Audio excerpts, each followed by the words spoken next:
Everyone, please go on mute. Everyone go ahead and go on mute. Thank you.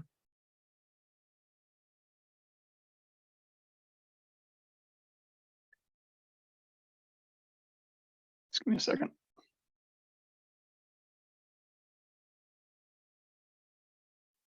You're sharing, you can't see the waiting room. Here we go. You're opening it? Yep. Great.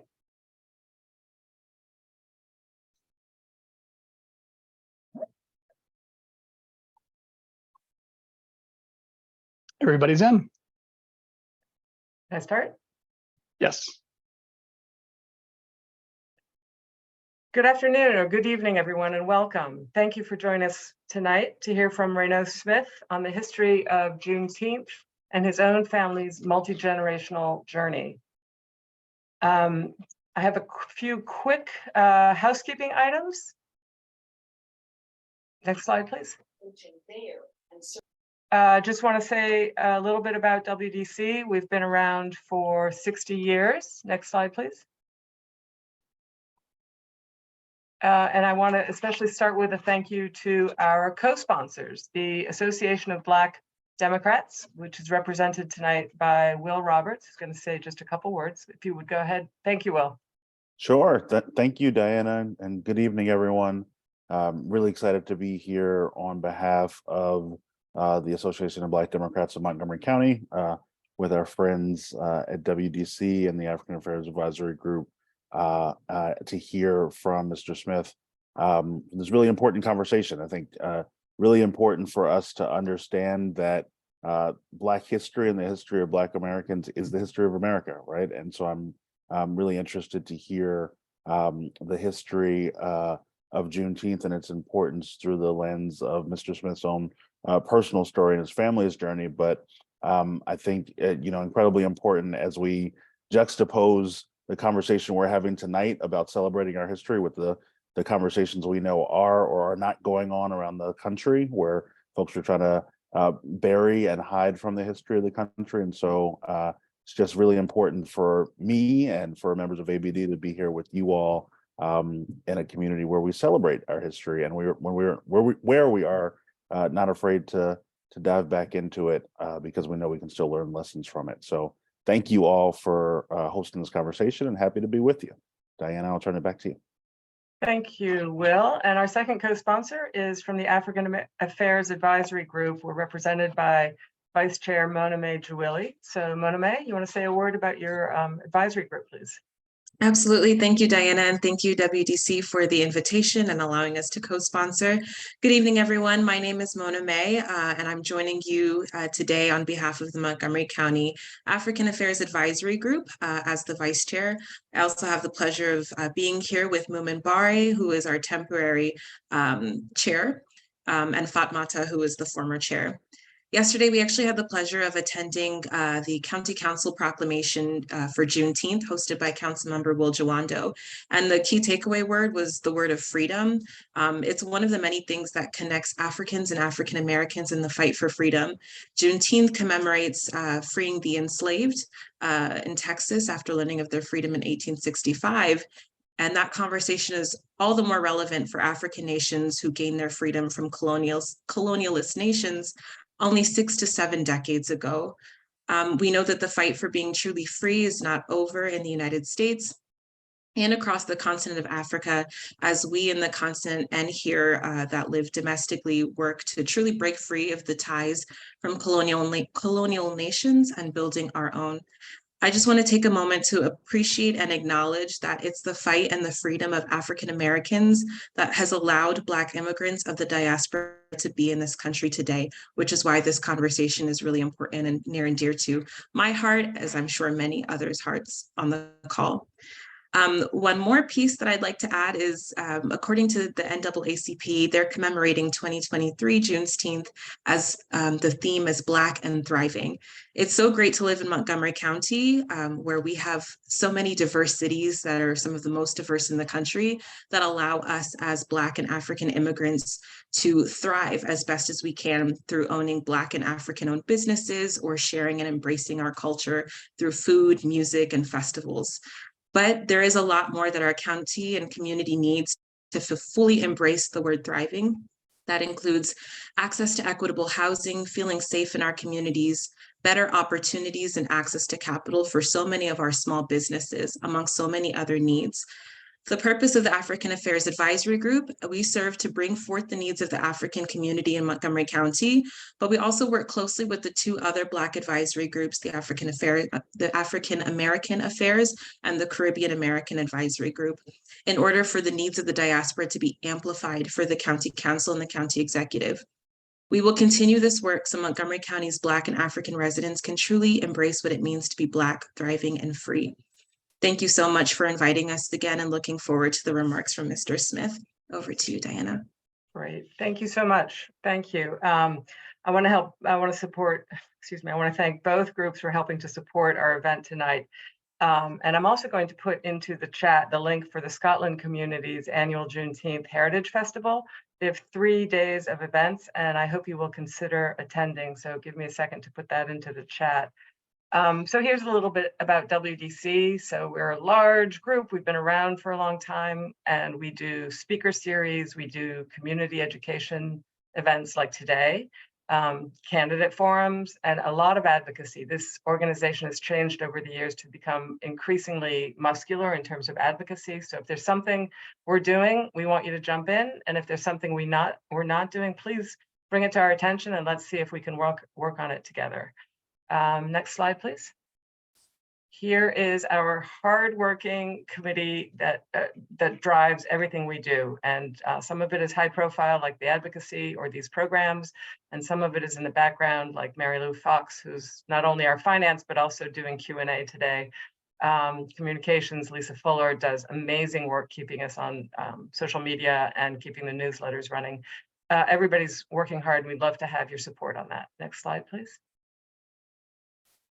And this is the last time you'll see this executive committee list because we're about to have elections on June 20th. So thank you everybody on this list. Quick look at some of our recent speakers. Keep going, please. And our one and only upcoming event, the only thing on the calendar before everyone breaks for summer, is our biennial election, and that's for the 6 executive committee positions you saw before. The slate is on our website, and the event will be free to all members. There is a ticket price for people who are not members, and anyone who is a member can vote, and anyone who is present and a member can vote on this slate, and any member can nominate another member who is willing to serve from the floor. So it's especially exciting for me since our return speaker is Amy Raskin, who was the speaker 4 years ago when I began my first term. And he'll be joined by our Lieutenant Governor, Aruna Miller, who is a former WDC board member and also my former delegate. So it's at the Bumper Car Pavilion of Glen Echo Park, which has its own important history in the process of desegregation. And yes, we are renting the carousel, so think of all the photo ops, and please plan to join us on the 20th. Let's see, next slide, please. So to submit questions, we're asking you to use the Q&A. You go down to the chat button at the bottom there, and then scroll down or just type in Q&A, and those will go, as I said, to our Q&A person who will get them to Fatmata, who's going to take over the program shortly, excuse me. Let's see, what's our next slide, please? You wanted to introduce any elected officials present. Thank you, thank you. I believe we have in the room Janelle Wilkins, Delegate Janelle Wilkins, and also Greg Wims from District 39, is that correct? I can't see all the way down. Okay, I hope that's correct. If I've missed you, please put it in the chat and I'll be happy to recognize you. With that, I also want to congratulate, Ryan Spiegel from the Gaithersburg City Council, who has just been named to fill the D17 vacancy when Delegate Kumar Barve was pulled into the Moore administration. So now it is my pleasure to hand over the program to the WDC board member who's going to lead the rest of the program. That's Fatmata Berry. She will also moderate the Q&A after we hear from our speaker, Reynauld Smith, and then Gloria Aparicio, who put together tonight's program as chair of community education, will wrap up. So that's it from me tonight, and I really hope to see you on the 20th at the biennial at Glen Echo with Congressman Raskin and Lieutenant Governor Miller and the excellent activists and Democrats of our county. So with that, Fatmata. Thank you, Diana. Everyone has been great. I love hearing people talk about what they're doing. And thank you everyone for joining us. Really appreciate you taking your evening to spend it with us here this evening to celebrate Juneteenth. And I will be introducing and having a conversation with Mr. Reynauld Smith, an amazing human being who, when you look at his history, that's even more than what we have on the screen. You'll be so amazed.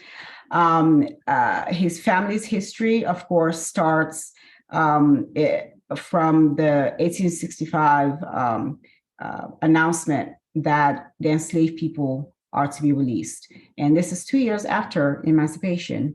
So just to give you an idea, he is a man that is very much interested in providing resources for children in schools. He has that as one of his major acts that he likes to do. He is a board member, as you can see behind. He's a member of the Sandy Spring Slave Museum and African Art Gallery. You know, he's a Southern gentleman, and you know, I was going to call him Mr. Ray, and he said, "No, don't call me Mr. Ray. Call me Ray." And I look so much forward to having this conversation with Ray today. And I don't want to tell too much about his background, because I want him to talk about it more and get it directly from him. And Ray, thank you so much for joining us. We really, really appreciate you being here. But I wanted you to talk about SNCC, but I will say it. And then, because that really stood out for me, that he was a member of SNCC. For those who don't know, that is the student arm of the civil rights movement.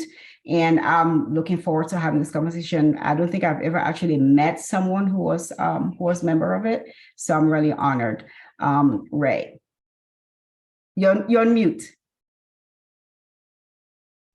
That's another presentation that I would have to wait until I'm extended an invitation. Perfect. Talk about it, which I would love to talk about it, because even leading into the history, it's the stories that are not told that really make the best stories. And I hope to kind of bring a little of that in my presentation today about Juneteenth. Are you ready for me to go? Yes, Okay. sir. We're ready for you to take it up and educate us. I deliberately chose this background because I serve on the board of directors at the Sandy Springs Slave Museum, and I'm a handsy person. So when I talk, you will see all of this. All right. I serve on the board of the Sandy Springs Slave Museum in Sandy Springs, Maryland. I don't know how many people may be familiar with it or not, but boy, we do a fantastic job in maintaining the legacy of Sandy Spring and the relationship between former enslaved people and the Quaker community. And we have a permanent collection. And we hope that at some point in time, if you hadn't had the chance to come by and visit the Sandy Springs Slave Museum, please do. On the 18th, we are having our Juneteenth presentation on the 18th, and that runs pretty much from 11 to 3. And I will be giving a presentation pretty much similar to this one on the 17th, on the 18th. All right, Juneteenth. I was amazed. I wasn't paying attention to the lobbying that had been going on for Juneteenth. There's a lady named Opal Lee, who's from Fort Worth, Texas. Many years ago, she started lobbying Congress, even by making walks from Fort Worth, Texas, to Washington, D.C. to lobby Congress to make Juneteenth a national holiday. It was a state holiday already in Texas, which is surprising enough if you know Texas, but it is a state holiday now. But she continued to do this and continued to do this until finally it became a national holiday. And the joke between me and my friends is I went to sleep one night and woke up and Juneteenth was a national holiday. And I just could not believe it. I grew up with Juneteenth. I thought as a young person, everybody knew about Juneteenth. But I guess about the time I got to be 8 or 10, I began to realize that was not necessarily true. Next slide, please. Just quick, you have to do a little quick background because, you know, Texas is an unusual state. At one time, Texas was under the control of all of these particular characters we see right here, including Texas being independent and its own country. That might explain why Texas acts like it acts today, because it feels like it can do whatever it wants to do, regardless of what the situation is. Keep going. Okay, I'll take a second to let you take a look at this, at the growth of slavery in Texas.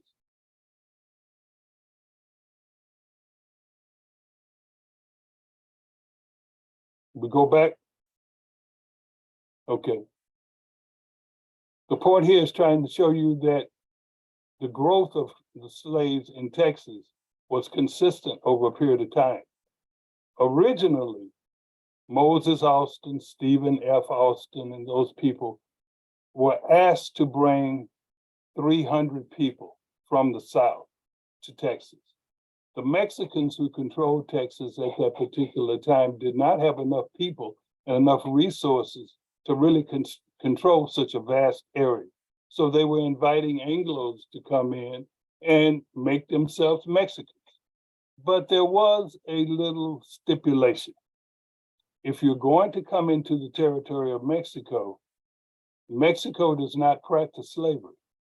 So you cannot bring your slaves. Well, the Anglos and the leadership of the Anglo party basically said, oh, that's no problem. Wink, wink. That's no problem. You don't have to worry about that with us. But of course, they brought their slaves with them anyway. And what happened was Mexico kept backtracking. They kept backtracking. No slavery here. Oh, wait a minute. Hold on just a second. You can bring them in, but why not call them indentured servants? And then you can bring them in, and it would be beneficial to both of us. Then they went kind of backtracked a little more and say, not only can you do that, we will give you 80 acres of land for each enslaved person that you bring in. So you couldn't turn down that at all. So as early as 1821, you had Anglos in the Deep South migrating to Texas. Many of them could see the handwriting on the wall that there would eventually be some type of conflict between the federal government and slave owners in the South. So many came to Texas to kind of escape that.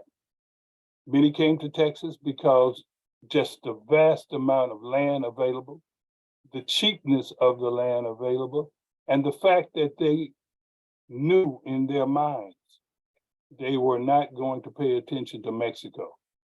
That led to a war. And of course, the Texans won the war. Eventually, Texas becomes a part of the United States, and eventually Texas becomes a part of the Confederacy. Next slide. Now, this is part of the personal stuff that's going to be interwoven in my presentation. Juneteenth, I've read and researched a lot of things, and Juneteenth, to those people who lived in Galveston, Texas, it started in Galveston. For those people who lived in Houston, it started in Houston. For those people who lived in Austin, it started in Austin.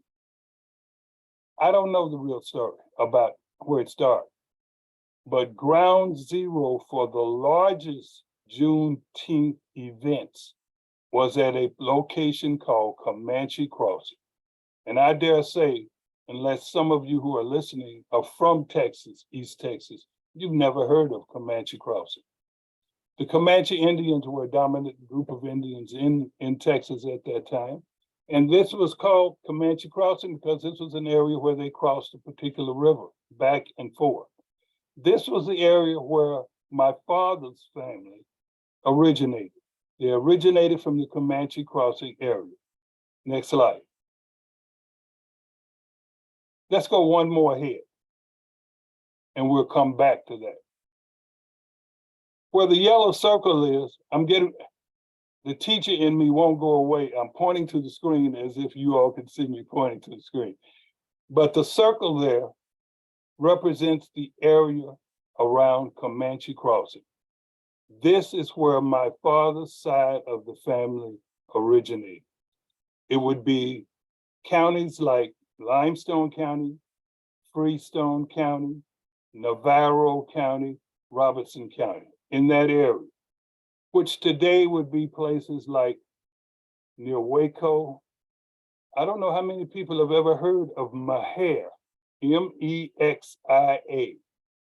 Mexia, Waco, and in that specific circle, I don't think I can name another place that people would really know unless you were a Texan. Now, my family were originally from a place called Streetman, Texas. And when I was a little boy, you know how you would have the little green signs when you're coming in saying population of, Streetman. I don't ever remember it being more than 1,000. Okay, go to the next slide. And you might have to go, okay, there we go. Mexia, Texas. Mexia was a general who fought with Santa Anna and was awarded with the ability to hand out land grants to Anglos who were coming to Texas. These land grants could be as large as 10,000 acres of land. Well, 10,000 acres of land, if you're going to use enslaved people for that, you're going to have thousands of slaves. So Texas almost immediately began to diversify, whereas the Deep South stayed with cotton, almost to the point where they just outplayed the nutriments in the soil. In Texas, cotton existed, wheat, corn, animals like cattle, goats, if you can believe that. So Texas had a more diversified agricultural economy. Okay, next slide. Now this sign is recent. Well, I say recent, in the last 7 or 8 years. My family had a reunion down there, and as we drove by, I took this picture. So the population I remember when, let's say I'm 8 or 10 years old, was around 1,000. The population now, 203. So if you were to go to Streetman, Texas right now, there would be more cattle than there would be people. All right, keep going. All right. Now, part of this is about history. And oh, by the way, that's my great Uncle Joe. That's not a hat he has on, but his head happens to be positioned with something. We don't know what that is on the wall, but it makes him look like he has a hat. So I have to introduce a little bit about family into this. My Uncle Joe was such a fair-skinned man, he could have passed for white. And Uncle Joe did do that occasionally because it was to his advantage. My father and Uncle Joe were brothers, but Uncle Joe's surname was Kennedy. My grandfather's surname was Smith. That's how I got my surname. And so growing up in a family, as a youngster, I would ask some of the elders, why is Uncle Joe's last name Kennedy and why is Papa's last name Smith? And many of us know this no matter what ethnicity you are. When you ask, back in those days, when you ask sensitive questions, you were immediately dismissed. And people would say, oh, you don't need to know that. You don't need to know that. And so right away, that let you know there was something important. And what was important was my Uncle Joe and his brother, my grandfather, were brothers. But why different surnames? They both had a white father named Kennedy. He sired 5 children with my great-great-grandmother, who was Black. Uncle Joe decided it would be in his best interest to keep the name Kennedy. And let's go to the next slide. Can you see the pointer? Can you see the cursor and the person to whom I'm pointing to? Yes. Oh, I'm waiting for someone to say yes. Okay. Yes, yes, yes. All right. Well, this is Uncle Joe's brother. This is Smith. So you had this split, and that split is at this table. You had the split in my family where certain people wanted to side with Uncle Joe because he kept the name Kennedy and he looked like a white man, so it would benefit the family. Other people thought differently. My grandfather only took the name Smith when he was 16 years old because his mother eventually married a Black man named John Smith. So that mix is in my family. So there's only one person in this picture that's still alive. And that's this young man right here. It's my uncle. He's 89 years old and he lives in Ontario, California. And there's a whole nother story about my albino cousin right here, which is even more interesting than what I'll tell you today. Next slide. Where did this interest come from? I was always interested in history. I had an aunt who was very, very unusual for the day and time. I had an aunt who grew up in another part of Texas, went to college at a local historically Black college, went on to Columbia, got 2 master's degrees from Columbia, and became a world traveler. She didn't marry until she was about 60 years old. She traveled all over the world, spoke 5 to 6, 7 different languages. So this is where the impetus of my interest in just learning and knowledge came from. This is my Aunt Sally, named after great-grandma Sally. And this is me, this is back in 90-something. Me in Los Angeles, taping her audio, visual, and her telling me the stories of Juneteenth growing up. So I have that already, here at home on videotape. That's Aunt Sally. Keep going. Next one. I'm gonna let you read the top by yourself.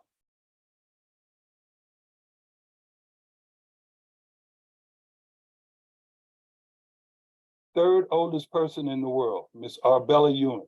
She lived across the street from me in Dallas, Texas, where I grew up. She was not related to me, but she was from the same little town called Streetman, where my ancestors, my father's ancestors came from. And when I was a teenager, I used to love to go across the street and listen to her tell me stories about everything. 1894, everything. She knew my father when my father was a little boy. And I would go and talk to her and she would tell me about the kind of personality my father had. And she would talk about Juneteenth. Now, these people who were in my background, in my family background, Juneteenth was like the day that God opened the skies and walked down a ladder and touched everybody. It was that sacred. It meant something to them. It was not celebratory. It was almost reverent. It was like going to a revival. It was everything. Keep going. All right. Matter of fact, I just thought of something. Let's go back one slide. This happens to me sometimes. Juneteenth meant so much to the members in my family and some of the other people in that general area down in those counties I pointed out, that they were telling me when I was a little boy that some of the elders used to identify some of the young people as Juneteenth babies. So for example, if I'm 8 or 9 or 10 years old and I'm sitting around listening to all these people who are 80, 90 years old talk about Juneteenth, they might say, Ronnie, you see cousin so-and-so over there?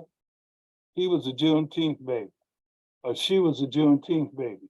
Meant that that baby was born in and around Juneteenth, and they were like special. They were anointed because they were the first to go live into freedom, the first to be introduced into freedom.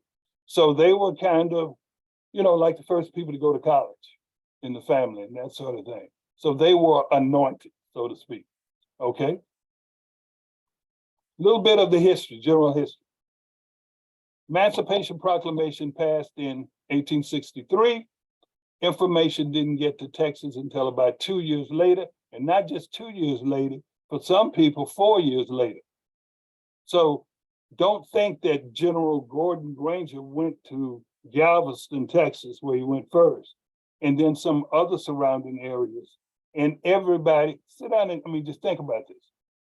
You mean to tell me everybody got the message at the same time? How can that be? The size of Texas. And how are you going to every little farm, every little nook and cranny and deliver this message? Of course, it was in newspapers, but what if you couldn't read?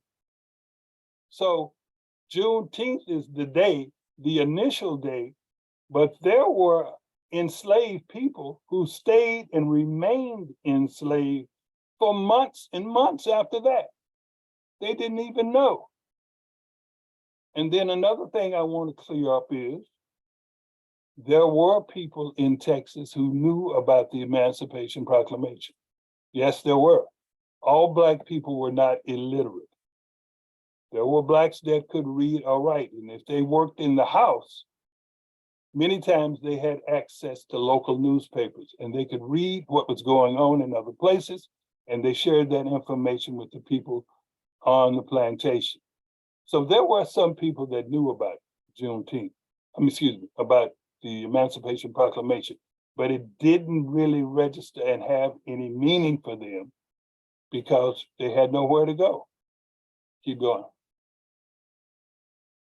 That's a Library of Congress photo of the original General Order Number 3 that freed slaves in Texas. Next slide.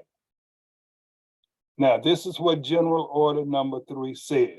This is what Gordon Granger and his soldiers and the newspapers in the Texas area related to the general population. The people of Texas are now informed that in accordance with a proclamation from the executive of the United States, all slaves are free. This involves an absolute equality of personal rights and rights of property between former masters and slaves, and the connection herefore existing between them becomes that between employer and hired labor. The freedmen are advised to remain quietly at their present homes and work for wages. They are informed that they will not be allowed to collect at military posts and that they will not be supported in idleness there or elsewhere by order of Major General Granger. Well, there are two messages here. One message is that you are free, but oh, by the way, don't you dare think about leaving where you are. Stay where you are. And if you do leave, don't let us find you being idle with nothing to do. Now, what the little subliminal threat was, I don't really know. Like, if we do find you, this is going to happen. I never did know what this was. But the intent was you were free, but stay where you are. Now, in my family, the story was we could not wait to leave. Before he finished that last word in General Order Number 3, they were gone. They were looking for places. They were looking to get together. They were looking to move away. Away where? They didn't even know away where. But many of these former enslaved people in Texas began to move to bigger cities on the outskirts of those cities. Okay, next slide, please. This allegedly, and I say allegedly because there's some debate about it, this allegedly is the first spot where General Granger was to deliver General Order Number 3. So you have to imagine crowds of people standing down there, and I guess he's on the balcony reading General Order Number 3. But again, you have to emphasize the fact that this didn't get to everybody at the same time. But now let me also make a point here. When you teach history, it's impossible to attach emotions with that history. When we are taught history, that history comes to us almost cut and dry, black and white. But I mean, you can say that people did this, you can say that people felt this, but you don't know what that means. You have no idea what that means. So I'm going to just try to deliver it to you again as best I can, the way I heard it from people who were 80 and 90 years old while I was a 10-year-old boy running around. And the fact that I even internalized a lot of this conversation is amazing to me. I'm going to go back to what I said. There were people who would say, I don't know why people celebrate this Juneteenth thing. It doesn't mean anything. All you did was be freed from one form of slavery to another, whether it was sharecropping or whatever it may have been, blah, blah, blah, blah. I understand that point. But to listen to first generation free people talk amongst themselves and say, when mama told me about Juneteenth, ... the rest of this you can fill in the gap. It was like, I don't know, it was like a religious experience. It was a religious experience. And it was a weird dialectic where you felt so thrilled and elated at the same time.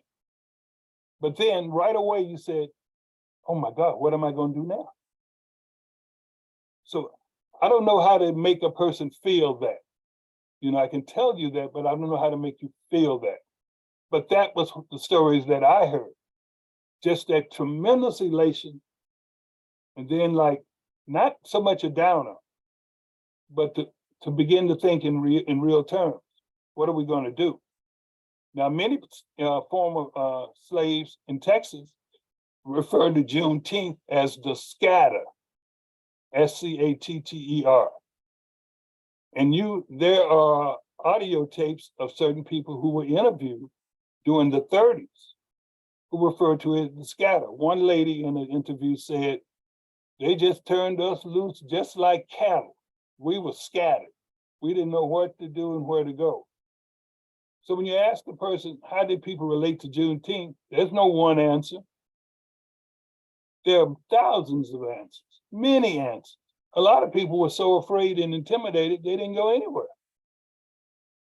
But in my family, that was not the case. So the story goes. So Juneteenth was more important. You mentioned Emancipation Proclamation. What's that? That's not nothing. That's not anything to us. It has no meaning. Juneteenth has a meaning. Go to the next slide. This was downtown Galveston. Actually, this is not 1865, 66. It's a little later in town.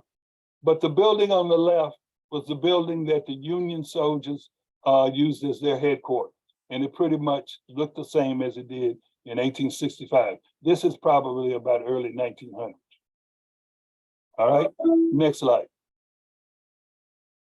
This is a very important church in Galveston where General Order Number 3 was read to the congregation. Moving right along.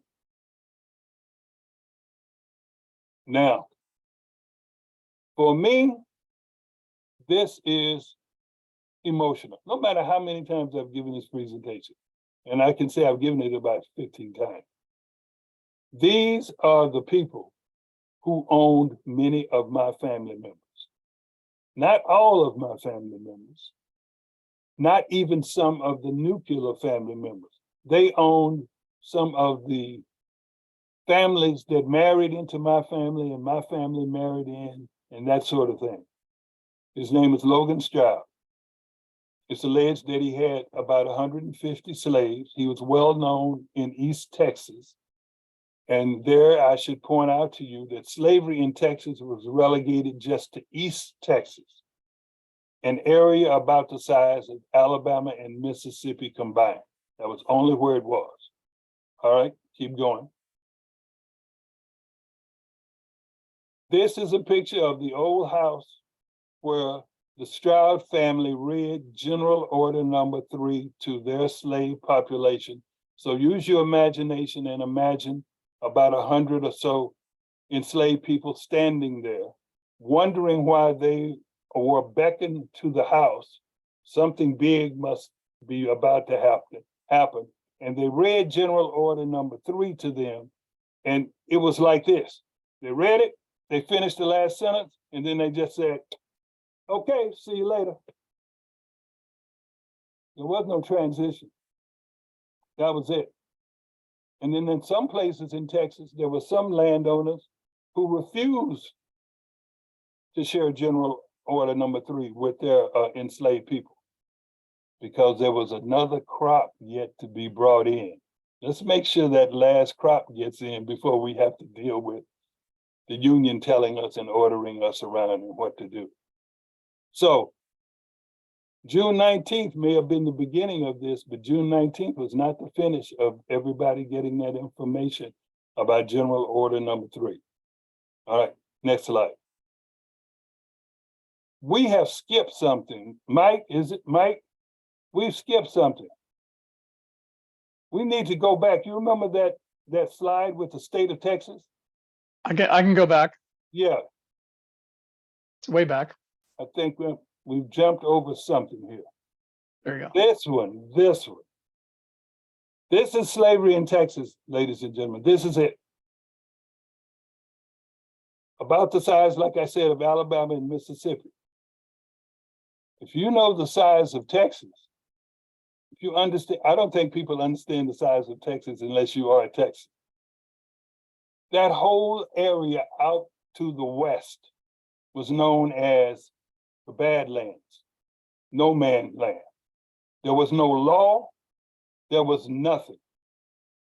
So just like in many of the old cowboy movies, who sometimes don't tell the truth, but this time they did, you had many of the robbers and the criminals and so forth who committed crimes in Oklahoma, ran across the border to Texas because there was no law in Texas. They could do whatever they wanted to do. And you had some of the people who had these well-known histories, Billy the Kid, the Dalton gang. I can't even think of some of the rest. They did this constantly. They went to Texas, no law. All of this out here was just open spaces.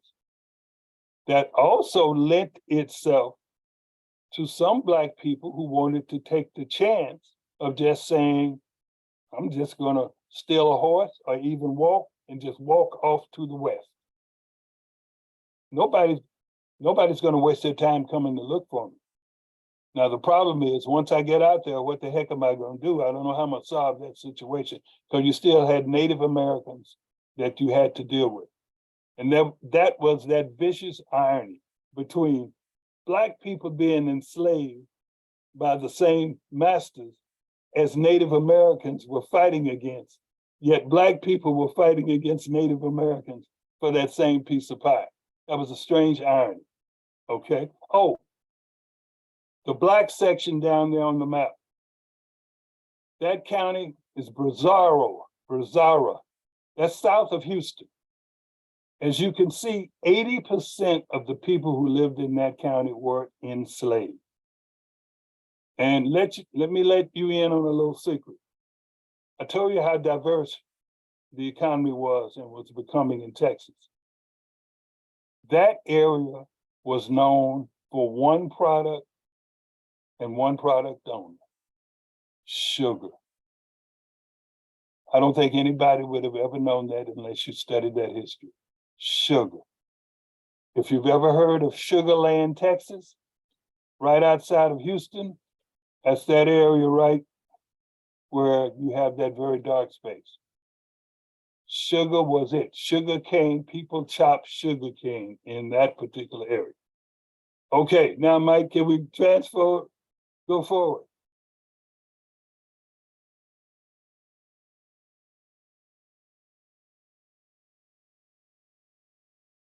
All right, I threw that in there for you city folks in case you never know what cotton looks like. This is basically what cotton looks like, and the rows go on and on and on. Rhetorical question. How can you identify a cotton picker if you didn't know they picked cotton? All you had to do was look at their hands and their arms, because a cotton had a bulb on it. And when that bulb burst open, you could not immediately go take the cotton out. You had to wait. And as you waited, there was a time period to wait. I don't know what that time period was, but as you waited, that bulb dried out and the edges of that bulb became like serrated steak knives. And the tip of that bulb became like needles. So the people who picked cotton had scars all up and down their arms as a result of that. Next slide. Okay. Ray, do we have a chance for some Q&A? All right, okay, I got a few more things to go. If you think it's important to do it now, let's do it now. It's up to you, but we're running, just kind of the time flew. You're doing such a great presentation that went quickly. Okay, can I just run through these slides then? Yes or no? Go ahead. Okay, run through. This is a picture of Freedman's Town outside of Houston. Well, it's incorporated in Houston as of today. This is called the Fourth Ward. Houston is divided into wards. This is the Fourth Ward. This was a historic Freedman's Town. How do we know? Because the former enslaved people who were released as a result of Juneteenth paved the streets with individual red bricks. So the bricks you see are individual. So all up and down these streets, they would turn red. Okay, next slide quickly. The city of Houston today is now realizing that when they tore up some of these streets for gentrification purposes, they made a historical mistake. And now they are replacing those red bricks, not the original, but red bricks symbolically to represent that area where the freedmen went to. Okay, go fast, we're going quick. Some of them, after they were released from slavery, some of the men became cowboys. And the story about cowboys, there were at least a third more cowboys than people think. So the movies that we see today are not representative of Black cowboys. There were a lot more cowboys than that. Okay, we're going fast. Many of those cowboys who came out of the Union Army became Buffalo Soldiers. The Buffalo Soldiers were the first attendants of the national parks. All the national parks that were created in the United States were run by Buffalo Soldiers initially. All of them. A lot of people, Sequoia, Grand Teton, a lot of people don't even know that.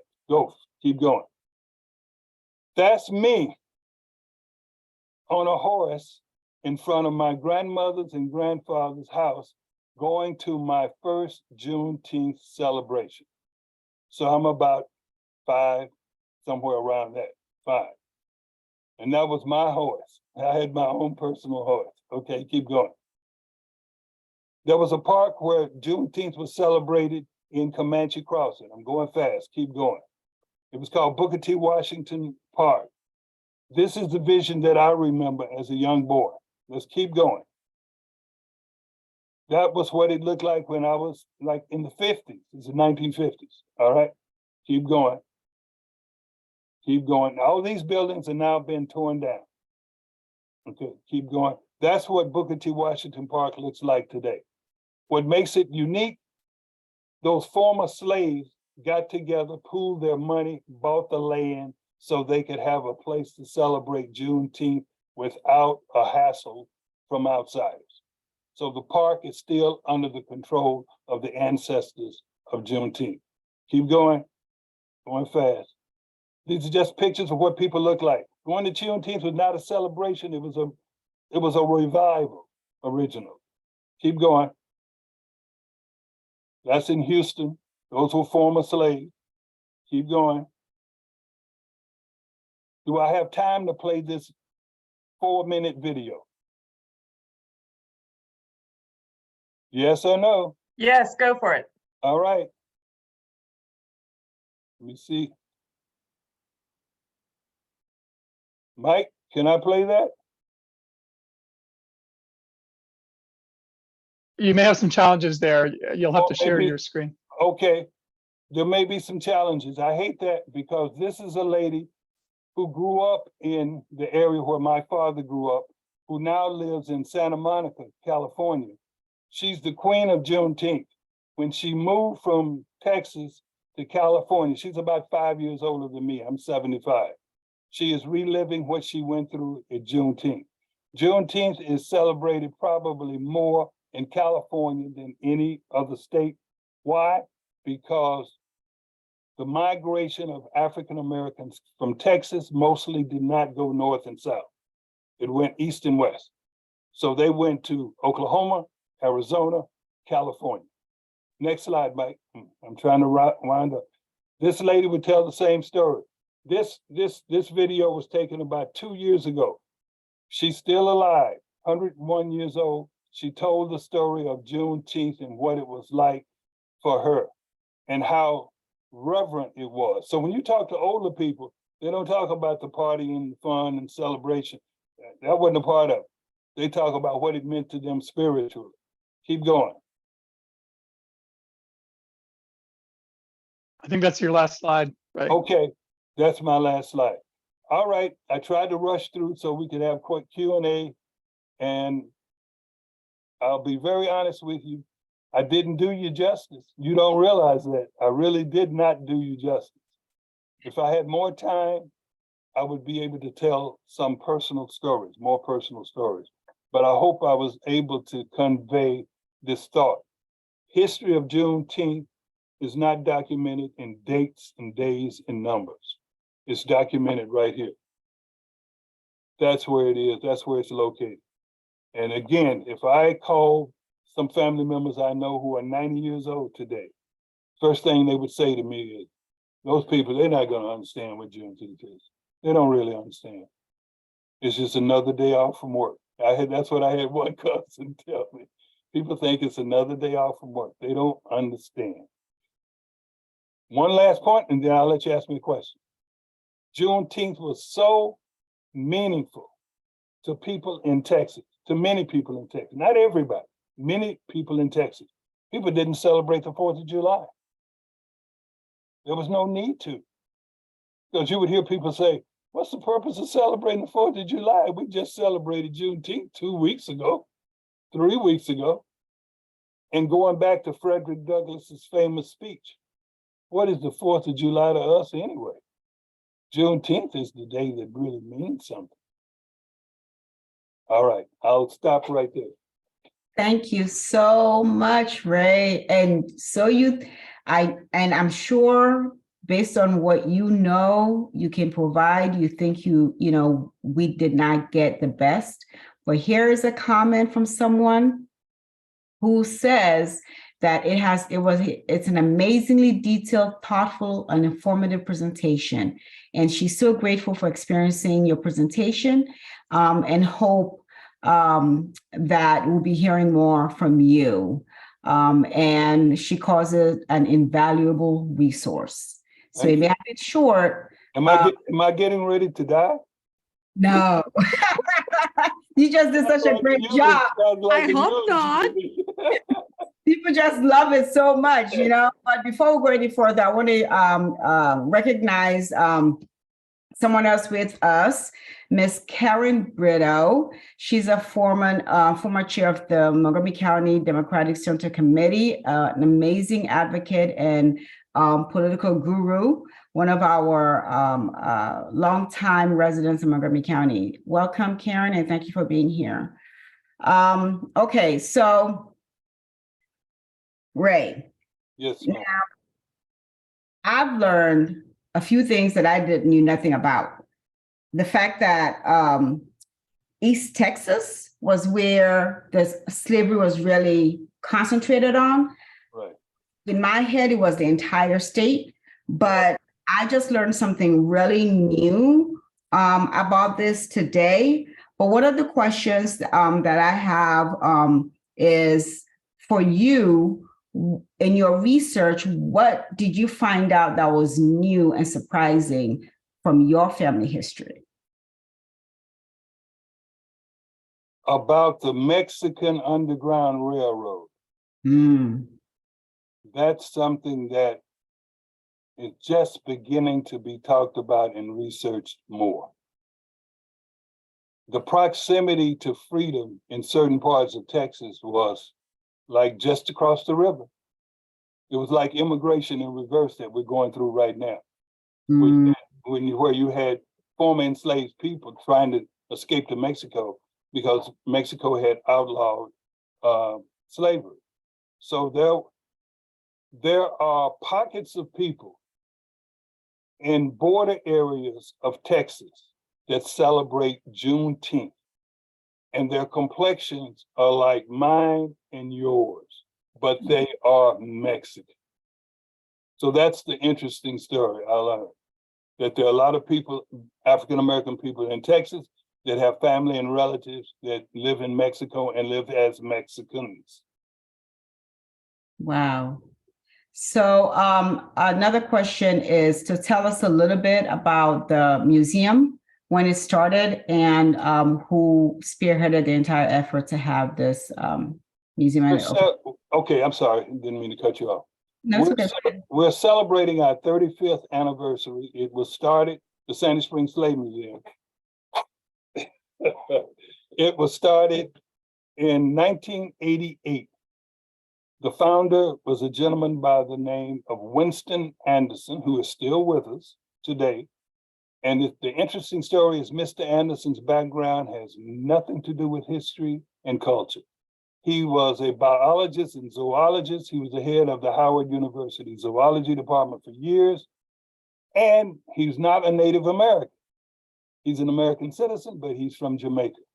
Mm. So he had this wonderful idea to put this museum together in Sandy Springs after he began to meet some of the seniors who have now passed on and hear this beautiful story about Sandy Springs, Maryland, and Sandy Springs enslavement, and that Montgomery County, a lot of people may not know, had one of the largest free Black populations in the state of Maryland. Baltimore had the largest, but Montgomery County had an unusual large number of free Blacks. So he just got interested in some of the people. He talked to them, he interviewed them, he videotaped them. That was kind of the impetus that led him to creating this museum.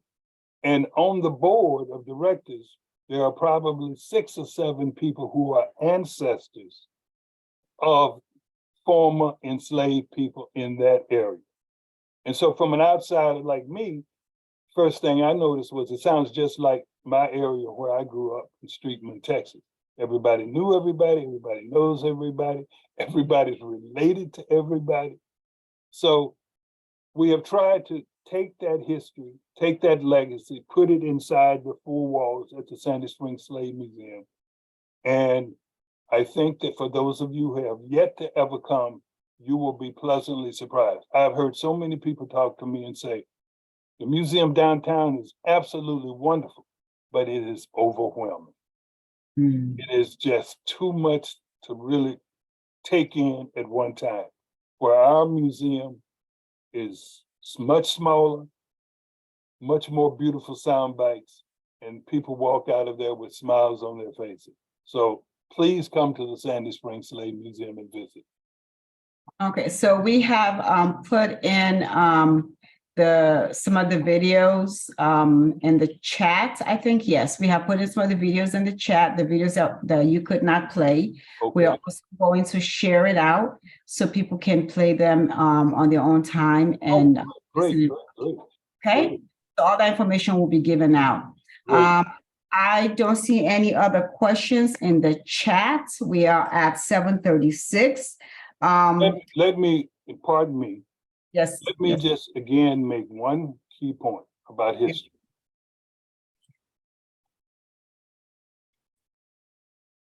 I had a college professor who taught me my first class in, it wasn't Afro-American, nobody used that term when I was in college. I was in college in the 60s. We were Black. Black history. And within the first week of the class, he posed a question that I think only one person could answer. And the question was, why is it that you want to take a course in Black history? Seems fairly simple. Seems almost any answer you give would probably be, accepted.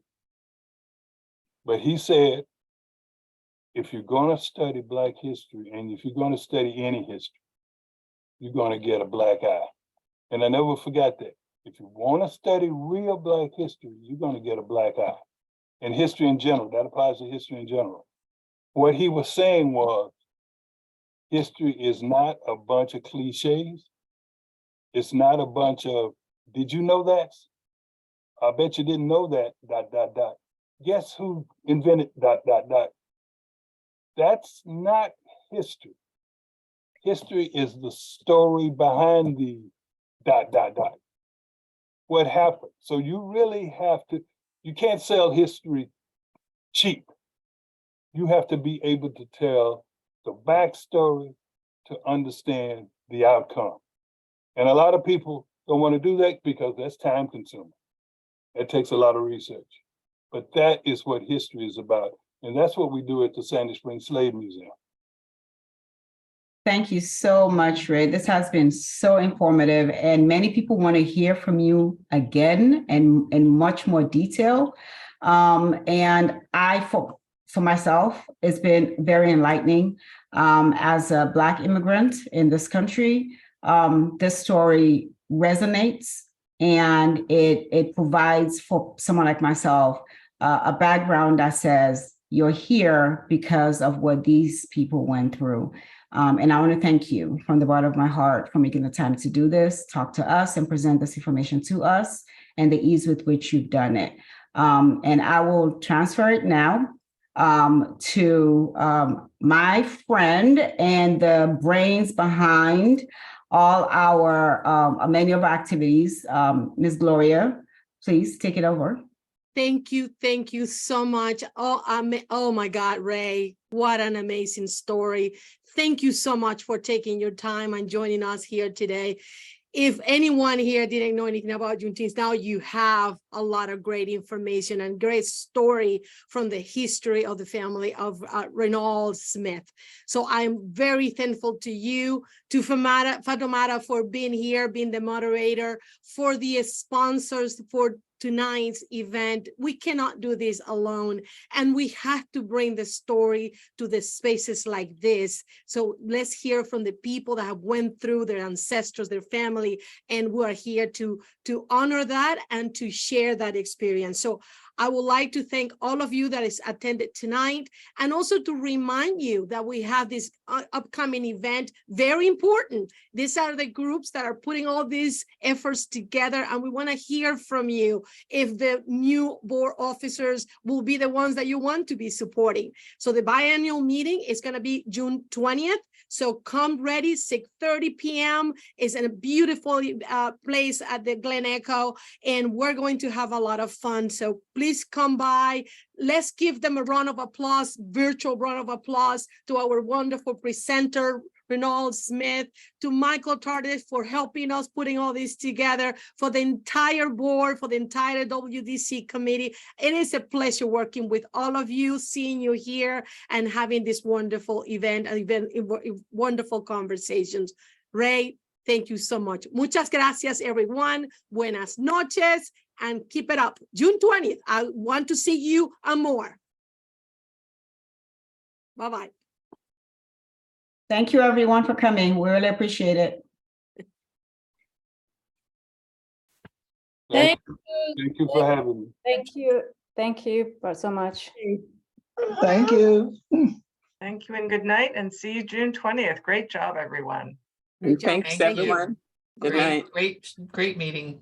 Loved it. Bye-bye.